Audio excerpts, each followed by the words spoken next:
Last time మీకు 780 rank రావడం జరిగింది, ఈసారి 350 రావడం జరిగింది. అంటే అప్పుడు మీరు ఏమేమి తప్పులు చేశారు, దాన్ని ఎట్లా ఓవర్కమ్ చేశారు? యాక్చువల్గా లాస్ట్ టైం చేసినటువంటి మిస్టేక్స్ ఏంటంటే ఆప్షనల్ పేపర్ని ఎక్కువ ఫోకస్ చేయలేదు. ఓకే. బట్ ఈసారి ఆప్షనల్ పేపర్ని ఎక్కువ ఫోకస్ చేశాను. ఓకే. కానీ ఎక్కువ ఆప్షనల్ పేపర్ మీద ఫోకస్ చేయడం వల్ల మళ్ళీ నేను జనరల్ స్టడీస్లో కాంప్రమైజ్ అవ్వడం జరిగింది. అంటే దీని మీద చేస్తే దాని మీద చేస్తే దీని మీద అయింది.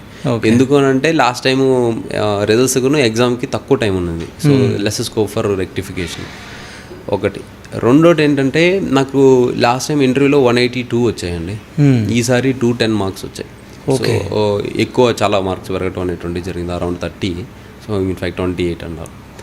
సో అలా పెరగటం అనేటువంటిది జరిగి సో ఓవరాల్గా నాకు ఆల్ ఇండియా 350 ర్యాంక్ అనేటువంటిది రావటం జరిగింది.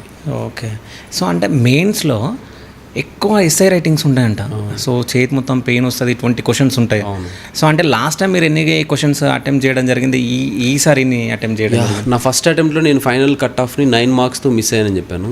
సో అప్పుడు నేను 200 మార్క్స్కి అసలు ఆన్సర్స్ రాయకుండా వదిలిపెట్టి వచ్చాను. ఓకే. సో ఆ చెయ్యి పెయిన్ రావటము, ప్రాక్టీస్ లేకపోవటం. కానీ 2023 అండ్ 2024లో ఒక క్వశ్చన్ కూడా వదిలిపెట్టలేదు. ఓకే. అన్నీ రాయటం అనేటువంటి జరిగింది, రిగరస్ ఆన్సర్ రైటింగ్ ప్రాక్టీస్ చేయటం అనేటువంటి జరిగింది. ఓకే. మీరు చెప్పినట్టు చెయ్యి నొప్పి అనేటువంటిది వస్తుంది. ఎట్లా వస్తుందంటే చాలా ఎక్కువ వస్తుంది, ఇక్కడ నుంచి ఇక్కడ దాకా. సో ఎందుకనంటే ఎగ్జామ్స్ 3 డేస్లో మార్నింగ్ 3 అవర్స్, ఆఫ్టర్నూన్ 3 అవర్స్ రాయాల్సి ఉంటుంది.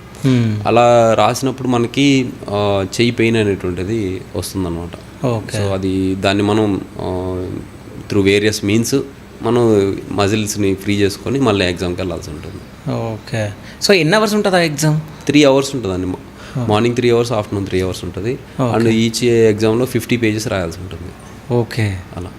సో అంటే ఇప్పుడు మెయిన్స్లో 20 క్వశ్చన్స్ ఉంటాయి. ఆ 20 క్వశ్చన్లో అంటే ఏ క్వశ్చన్ అన్నా మీకు చూసినప్పుడు ఓహో ఇట్లా కూడా ఉంటుందా ఈ క్వశ్చన్ అని చెప్పేసి అంటే షాక్ అయింది, కానీ ఆశ్చర్యం పరిచిన క్వశ్చన్స్ ఏమైనా ఉన్నాయా? ఓకే. సో మనకి ఏ క్వశ్చన్కి ఆన్సర్ మాత్రం మీకు ఎక్కడ దొరకదు, అది మాత్రం షూర్.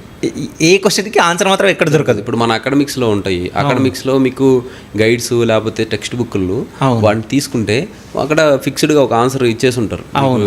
బీటెక్ వాళ్ళు అయితే స్పెక్ట్రమ్ ఉంటుంది, RN1. సో అట్లా గ్రాడ్యుయేషన్ వాళ్ళకి అయితే టెక్నికల్ పబ్లికేషన్స్లో మీకు క్వశ్చన్స్కి ఆన్సర్స్ ఉంటాయి. అవును. కానీ సివిల్ సర్వీసెస్లో అట్లా మోడల్ ఆన్సర్స్ అనేటువంటివి యూపీఎస్సీ ఇవ్వదు. And the questions are very creative.